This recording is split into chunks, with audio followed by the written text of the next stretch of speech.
روز عاشور امام علیہ السلام نے دریائے فرات پر متعین 4000 لشکر کے ساتھ آور سلمی اور عمر بن حجاج زبیدی پر حملہ کر کے اپنے رہوار کو دریائے فرات میں ڈال دیا۔ گھوڑے نے جوں ہی اپنا سر جھکایا تو امام نے فرمایا، تو بھی پیاسا ہے اور میں بھی پیاسا ہوں۔ میں اس وقت تک پانی نہیں پیوں گا جب تک تو نہیں پی لے گا۔ راہوار نے امام کی بات سن کر پانی نہیں پیا اور سر اٹھا لیا۔ گویا اس نے امام کی باتوں کو سمجھ لیا تھا۔ امام نے اسے فرمایا، پہلے تو پی لے تاکہ میں تمہارے بعد پیوں۔ پھر امام علیہ السلام نے اپنا ہاتھ پانی کی طرف بڑھایا اور چلو میں پانی لیا ہی تھا کہ شمر نے بکواس کرتے ہوا، خدا کی قسم ہم تمہیں پانی نہیں پینے دیں گے۔ ساتھ ہی ایک اور شخص نے کہا، حسین دیکھ رہے ہو نا فرات کو کہ کس طرح شکم ماہی کی طرح موجزن ہے، مگر خدا کی قسم تم اس سے ایک گھونٹ بھی نہیں پی سکتے ہو، یہاں تک کہ تشنہ لبی کے ساتھ اس دنیا سے رخصت ہو جاؤ۔ یہ سن کر امام علیہ السلام نے بارگاہ رب العزت میں دعا کی، خدایا اسے پیاس کی موت سے مار۔ چنانچہ لکھتے ہیں کہ وہ شخص اسی وقت ایسا پیاسا ہوا کہ پانی پانی کے فریاد کرنے لگا۔ اسے جس قدر پانی پلایا جاتا پیاس بجھنے میں نہیں آتی تھی۔ اس قدر پانی پیتا تھا کہ اس کے منہ سے گرنے لگ جاتا تھا، مگر پیاس تھی کہ بجھنے میں نہیں آتی تھی، اور وہ یہی کہتا تھا، مجھے پانی پلاؤ کہ پیاس مجھے مارے جا رہی ہے۔ اسی حالت میں وہ جہنم واصل ہوا۔ غرض آپ نے چلو میں پانی لیا ہی تھا کہ دشمن کے ایک گھوڑے سوار نے آپ سے مخاطب ہو کر کہا، اے ابا عبداللہ تم پانی کی سوچ رہے ہو، ادھر خیام پر حملہ ہو گیا ہے۔ یہ سن کر امام دریا سے باہر آ گئے اور اپنے کو گھیرے میں لینے والے سواروں پر حملہ کر کے محاصرے کو توڑا اور سیدھے خیام کی طرف واپس آ گئے۔ دیکھا کہ خیمے دشمن کی دست برد سے محفوظ ہیں۔ اب وقت آخر قریب آ گیا تھا۔ فرزند رسول صلی اللہ علیہ وآلہ وسلم نہیں چاہتے تھے کہ کوئی شخص میرے قتل کی وجہ سے جہنم میں جائے، لہٰذا آپ نے ایک مرتبہ پھر کوشش کی کہ انہیں سمجھائیں اور اپنے قتل سے باز رکھیں۔ میدان کی طرف آئے اور دشمن کی طرف منہ کر کے انہیں ان الفاظ کے ساتھ نصیحت کی، اے اللہ کے بندو، خدا کا تقوی اختیار کرو اور دنیا سے بچ کر رہو، کیونکہ اگر دنیا کسی کے لیے باقی رہتی یا کوئی دنیا میں جاودانی طور پر رہتا تو تمام لوگوں سے زیادہ انبیاء اس بات کے مستحق تھے اور وہ اپنے معبود سے بھی سب سے زیادہ راضی تھے، لیکن خداوند تعالیٰ نے دنیا کو ابتلاء و آزمائش کے لیے پیدا کیا ہے اور دنیا والوں کو فنا کے لیے خلق فرمایا ہے۔ دنیا کی ہر نئی چیز بوسیدہ ہو جائے گی، اس کی نعمتیں ختم ہو جائیں گی اور اس کا سرور تلخی میں بدل جائے گا۔ دنیا رہائش کرنے کی جگہ نہیں بلکہ توشہ کے حصول کا مقام ہے، لہٰذا تم یہاں سے آخرت کے لیے توشہ تیار کر کے جاؤ، کیونکہ بہترین توشہ تقوی ہے، اور خدا کے تقوی کی عادت کر لو تاکہ تم فلاح پا جاؤ۔ اس کے بعد امام عالی مقام علیہ السلام ایک مرتبہ پھر خیام کے اندر تشریف لے گئے اور اپنے اہل بیت سے وداع کیا، انہیں صبر کی تلقین کی، اجر الہی اور ثواب کا وعدہ دیا اور حکم دیا کہ اپنا لباس سفر پہن لو اور مصیبتوں کے برداشت کرنے کے لیے مکمل طور پر تیار ہو جاؤ۔ تمہیں معلوم ہو جانا چاہیے خدا تمہارا حامی اور مددگار ہے، تمہیں بہت جلد دشمن کے شر سے نجات دے گا اور انجام بخیر ہوگا، اور تمہارے دشمنوں کو مختلف مصیبتوں اور پریشانیوں میں جکڑ دے گا، تمہیں برداشت کرنے کے بدلے میں انواع و اقسام کی نعمتوں سے نوازے گا، شرف اور بزرگی میں اضافہ فرمائے گا۔ بس تم نے نہ تو خدا کا کوئی شکوہ کرنا ہے اور نہ ہی کوئی ایسی بات منہ سے نکالنی ہے جو تمہاری شان کے خلاف ہو۔ اس کے بعد فرمایا، بہن زینب، مجھے وہ لباس لا دو جس کی طرف کوئی رغبت نہ کرے، تاکہ میں اسے اپنے لباس کے نیچے پہن لوں اور وہ اسے جسم سے نہ اتاریں۔ جس پر آپ کو ایک پرانا لباس دیا گیا، آپ نے اسے مزید پارا پارا کر کے زیب تن کیا اور میدان کی طرف جانے لگے تو دیکھا کہ ایک معصوم بچی تمام بیویوں سے ہٹ کر ایک کونے میں بیٹھی بین کر رہی تھی۔ امام کا دل بھر آیا، اس بچی کے پاس گئے، اسے تسلی دی، پیار کیا، گلے سے لگایا اور زبان حال سے فرمایا، اے میری عزیز بچی، میرا یہ آخری وداع ہے اور پھر ملاقات قیامت کے دن حوض کوثر کے کنارے ہوگی۔ بیٹی، رونا چھوڑ کر قیدی بننے کی تیاری کرو اور دیر نہ کرو، صبر جمیل کو اپناؤ، اور جب میرے پارا پارا بدن کو روئے زمین پر رگوں سے جاری خون کو اپنی آنکھوں سے دیکھنا تو صبر کا دامن ہاتھ سے نہ چھوڑنا۔ ابھی امام مظلوم اپنے اہل بیت سے آخری وداع کرنے میں مشغول تھے ہی کہ عمر سعد ملعون نے فوجی اشقیاء کو حکم دیا کہ جب تک حسین خیموں میں اپنے اہل بیت سے وداع کرنے میں لگے ہوئے ہیں، ان پر حملہ کر دو، کیونکہ اگر وہ ان سے فارغ ہو گئے تو تمہیں ایسا منتشر کر دیں گے کہ پتہ نہیں چل سکے گا کہ میسرہ والے کون ہیں اور میمنہ والے کون۔ عمر ملعون کا حکم سن کر ظالموں نے یک بارگی خیام پر تیروں کی بارش کر دی، حتیٰ کہ تیر طنابوں کو کاٹ کر اور چادروں کو پارا پارا کر کے خیام کے اندر پہنچنے لگے اور مخدرات عصمت کے لباس تک کو پارا پارا کرنے لگے۔ یہ دیکھ کر امام فوراً خیام سے باہر آ گئے اور غضبناک شیر کی مانند علی کے لال نے ان پر حملہ کر دیا۔ تیروں کی بارش کی پرواہ نہیں کی، تیروں کو سینے پر لیا اور آگے بڑھنے لگے۔ اس عالم میں امام عالی مقام نے کوفیوں کو مخاطب کر کے فرمایا، تم مجھ سے کس لیے لڑ رہے ہو؟ آیا میں نے کسی کے حق کو نظر انداز کر دیا ہے؟ آیا کسی سنت کو تبدیل کر دیا؟ آیا کوئی شریعت میں تبدیلی کی ہے؟ سپاہ یزید نے جواب دیا، ایسی کوئی بات نہیں ہے، بلکہ ہم اس کینے کی وجہ سے آپ سے جنگ کر رہے ہیں جو ہمارے سینوں میں موجود ہے، جو تمہارے باپ نے بدر و حنین کے موقع پر ہمارے بزرگوں کو قتل کر کے ہمارے لیے پیدا کیا ہے۔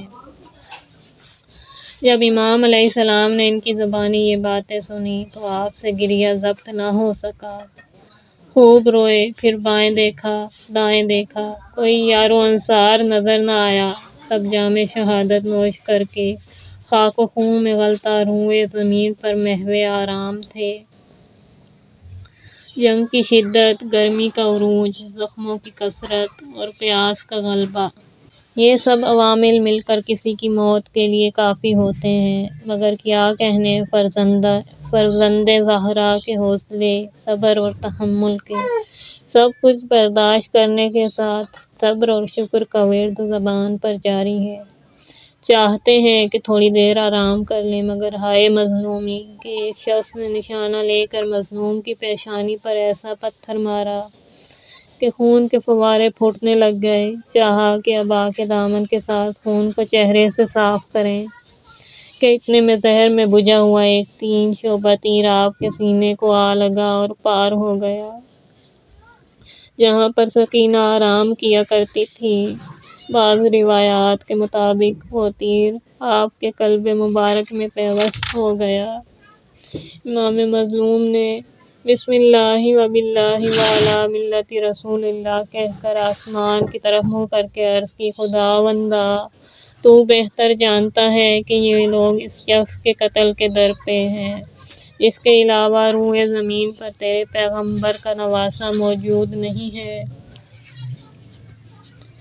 اس کے بعد آپ نے جھک کر وہ تیر اپنی پشت سے نکالا، جس کے باہر آتے ہی خون کے پرنالے جاری ہو گئے۔ وہ خون آپ نے اپنے ہاتھوں میں لیا اور آسمان کی طرف پھینک دیا، جس سے ایک قطرہ واپس نہیں آیا۔ پھر دوسری مرتبہ ہاتھوں میں لے کر اپنی ریش اقدس اور چہرہ مبارک کو رنگین کیا اور فرمایا، اسی حالت میں اپنے نانا رسول کی خدمت میں حاضر ہو کر عرض کروں گا نانا رسول، یہ ہے تیری امت کا میرے ساتھ سلوک۔ شیر خدا کا فرزند، جرأت و شجاعت رسول کا وارث حسین، یہ ظاہری زخم کھا کر ابھی سنبھلا ہی نہیں تھا کہ دشمنوں نے آپ کو یکدم روحانی صدمے سے دوچار کرنے کے لیے یہ تدبیر کی کہ وہ آپ کے اور خیام کے درمیان حائل ہو گئے اور خیام پر حملہ کر دیا۔ یہ کیفیت دیکھ کر غیور امام تڑپ گیا اور بلند آواز کے ساتھ فرمایا، اے خاندان ابو سفیان کے شیعوں اور آل ابو سفیان کے پیروکاروں، تمہارا کوئی دین دھرم نہیں ہے اور نہ ہی تمہیں قیامت کے دن کا خوف ہے۔ کم از کم دنیوی شرافت کا ثبوت تو دو اور دنیا میں آزاد مرد بن کر رہو۔ اگر تم خود کو عرب کہتے ہو تو تم اپنے اسلاف کی طرف نگاہ دوڑاؤ اور اپنے انسانی شرف کو تو بچا کر رکھو۔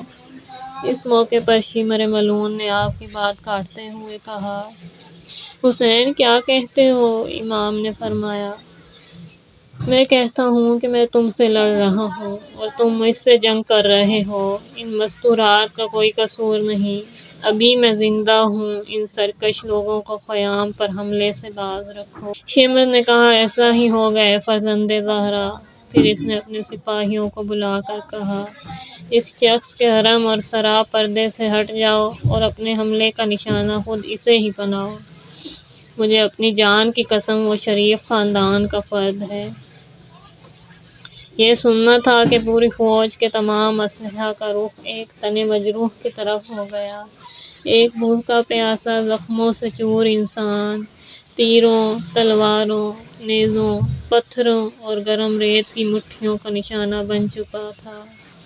اس وقت ساقیہ کوثر کے پیاسے بیٹے نے ایک گھونٹ پانی مانگا مگر کسی نے نہ دیا، بلکہ اس کے بدلے میں جسم نازنین پر تیروں کے 72 کاری زخم لگائے۔ مورخین کا کہنا ہے کہ امام علیہ السلام کے مبارک بدن میں اس قدر تیر لگ چکے تھے کہ آپ کی زرہ چھلنی ہو چکی تھی اور تیروں میں تیر پیوست ہو چکے تھے۔ یہ سب جسم کے سامنے اور اگلے حصے میں لگے ہوئے تھے۔ اب دن کافی گزر چکا تھا۔ کوئی نہیں چاہتا تھا کہ امام مظلوم کے قتل سے اپنے ہاتھوں کو رنگین کرے اور ابدی لعنت کا مستحق قرار پائے۔ اتنے میں شمر نے چیخ کر کہا، تمہارا ستیہ ناش، تمہاری مائیں تمہارے غم میں روئیں، اب کس چیز کا انتظار ہے؟ بس اسے قتل کر دو۔ یہ سننا تھا کہ اشقیاء ہر طرف سے آپ پر ٹوٹ پڑے۔ آپ گھوڑے کی زین سے زمین پر آ گرے۔ بعض مورخین لکھتے ہیں کہ آپ 3 گھنٹے زمین پر پڑے آسمان کی طرف منہ کر کے اس مناجات میں مشغول تھے، تیری قضاء و قدر پر صبر کیے ہوئے ہوں اے میرے پروردگار، تیرے سوا کوئی معبود نہیں۔ اے فریاد کرنے والوں کی فریاد کو سننے والے، تیرے سوا میرا کوئی رب اور معبود نہیں۔ تیرے حکم اور تیری تقدیر پر صابر و شکیبا ہوں اے اس کی فریاد کو پہنچنے والے جس کا کوئی فریاد رس نہیں، اے ہمیشہ زندہ کہ جس کی کوئی انتہا نہیں ہے، اے مردوں کو زندہ کرنے والے، اے وہ ذات کہ جو ہر اس شخص کی اس کے اعمال کے مطابق پرکھ کرتا ہے، میرے اور ان لوگوں کے درمیان تو ہی فیصلہ فرما کیونکہ تو بہترین فیصلہ کرنے والا ہے۔ کتاب لہوف میں ہے کہ امام علیہ السلام نے پھر اپنا نورانی چہرہ تپتی ہوئی ریت پر رکھ دیا اور فرمایا، بسم اللہ و باللہ و فی سبیل اللہ و علی ملت رسول اللہ۔ اتنے میں عمر سعد نے حکم دیا کہ جلدی سے اسے قتل کر دو تو 40 آدمی آگے بڑھے کہ آپ کا سر تن سے جدا کر دیں۔ شخص بن ربیع ہاتھ میں تلوار لے کر امام کے قریب پہنچا کہ آپ کو شہید کرے۔ ایک مرتبہ امام نے جلالت مآب نگاہوں کے ساتھ اس کی طرف دیکھا، جس کی وجہ سے اس کے دل میں اس قدر خوف طاری ہو گیا کہ تو تلوار وہیں پر چھوڑ کر چیختے ہوئے بھاگ کھڑا ہوا۔ امام پھر سوار ہو کر آگے بڑھے۔ لمحہ بلمحہ حالات سخت سے سخت تر ہوتے جا رہے تھے۔ اب امام مظلوم نے اپنا مبارک سر آسمان کی طرف کر کے ان الفاظ میں دعا کی: اے وہ اللہ کہ جس کا مرتبہ بہت بلند ہے، جو عظیم قدرت اور سلطنت کا مالک ہے، شدید عقاب اور تدبیر تیرے قبضے میں ہے، تمام مخلوق سے بے نیاز ہے، وسیع و عریض کبریائی کا مالک ہے، جو چاہتا ہے اسی پر قدرت رکھتا ہے، تیری رحمت قریب اور تو وعدے کا سچا ہے، تیری نعمتیں کامل اور آزمائشیں بھلی ہیں، جب تو پکارا جاتا ہے تو قریب ہوتا ہے اور اپنی مخلوق کو احاطے میں لیے ہوئے ہے، توبہ کرنے والے کی توبہ قبول فرماتا ہے، جس کے بارے میں جو ارادہ کرتا ہے اسی پر قادر بھی ہے، جس کا طالب ہوتا ہے اسے حاصل کر لیتا ہے، شکر گزاروں کے شکر کی جزا عطا کرتا ہے، اور جب تجھے یاد کیا جاتا ہے تو بھی یاد کرتا ہے۔ میرے مالک، میں تیرا محتاج ہو کر تجھ سے سوال کرتا ہوں، فقیر بن کر تیری طرف راغب ہوں، خوف و ہراس کے عالم میں تیری پناہ کا طالب ہوں، سختیوں میں گھر کر آہ و بکا کر رہا ہوں، ضعف اور ناتوانی کی صورت میں تو اس سے مدد مانگ رہا ہوں، تجھے اپنے لیے کافی سمجھ کر تجھ پر توکل کیے ہوئے ہوں۔ بار الہ، تو ہمارے درمیان اور اس قوم کے درمیان خود ہی فیصلہ فرما۔ لوگوں نے ہم سے دغا بازی کی اور ہمیں تنہا چھوڑ دیا، جبکہ ہم تیرے نبی کی آل ہیں اور تیرے پیغمبر محمد مصطفیٰ صلی اللہ علیہ وآلہ وسلم کی اولاد ہیں، جس پیغمبر کو تو نے رسالت کے لیے منتخب فرمایا اور اپنی وحی کا امین